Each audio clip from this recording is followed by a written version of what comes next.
अस्सलाम वालेकुम। आज हम बना रहे हैं फ्राई भिंडी, जिसके लिए हमने 2 बड़ी प्याज ली हैं, उसको हमने चॉप कर लिया है। साथ ही 1 कप टमाटो प्यूरी ली है।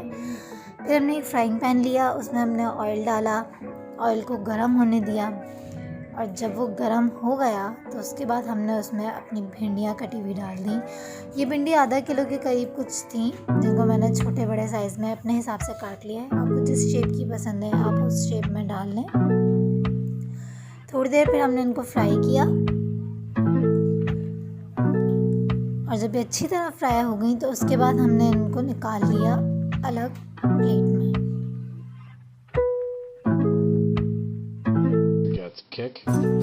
उसके बाद हमने एक कढ़ाई ली, उसमें हमने 3 बड़े चम्मच तेल डाला। तेल को अच्छी तरह गर्म होने दिया। उसके बाद उसमें ज़ीरा डाल के उसको फ्राई कर लिया हल्का सा।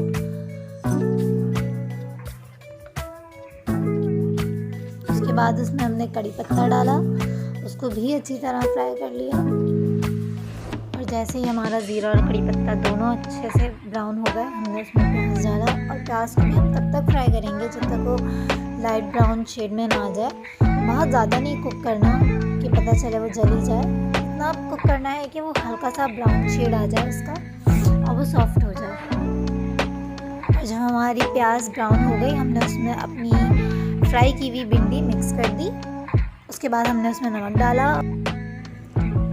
नमक डालने के बाद हमने उसको मिक्स किया और उसके बाद हमने उसमें ऊपर से हरी मिर्चें डाल करके उसको साइड पे रख दिया। अब टाइम था बटर बनाने का। उसके लिए हमने एक बड़ी पतीली ली, उसमें मैंने घी इस्तेमाल किया। आप चाहें तो आप ऑयल भी यूज़ कर सकते हैं, पर घी से टेस्ट अच्छा आता है। उसके बाद मैंने इसमें 1 टेबल स्पून अदरक लहसुन का पेस्ट डाला और उसको अच्छी तरह से भूना।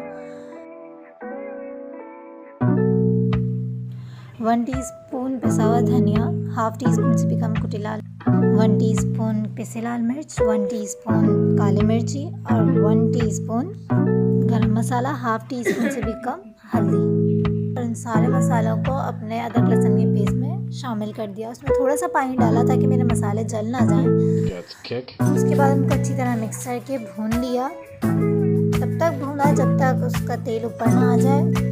उसके बाद मैंने उसमें टमाटर पेस्ट शामिल किया और उसको अच्छी तरह से मिक्स किया।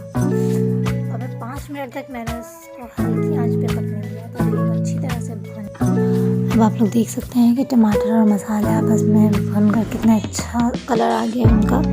इस पॉइंट में मैंने इसमें अपना भिंडी का बैटर शामिल कर दिया था और उनको अच्छी तरह मिक्स कर दिया। इसके बाद 5 मिनट के लिए मैंने उसको ढक्कन ढक कर पकाया और